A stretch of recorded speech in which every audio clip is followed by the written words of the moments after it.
Hi everyone, here's a short video of the basic supplies you will need to be an InvisiLights installer. You can get yourself a good simple vehicle like the one we have here.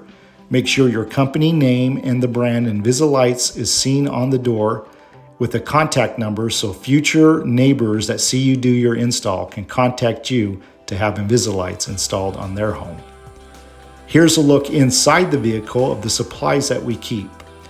We like to use these crates to put additional supplies, InvisiLight supplies in, and then also a good footage wheel so you can go in and do your bids and get the total footage on the home.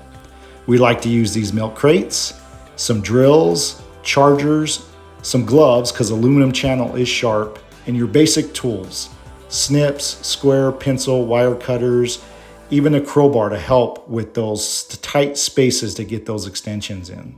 Zip cords, screwdrivers, a tool belt, all this will be handy inside your belt as you do your install.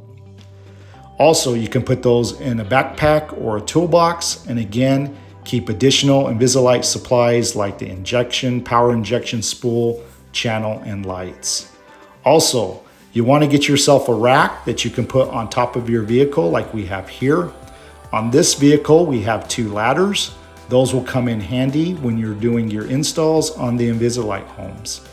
We also recommend that you get a good extended ladder for some of those hard to reach places on either a first or second level home like we have here.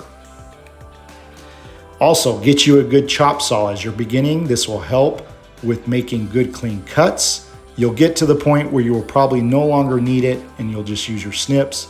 And again, supplies with a good ladder in the vehicle.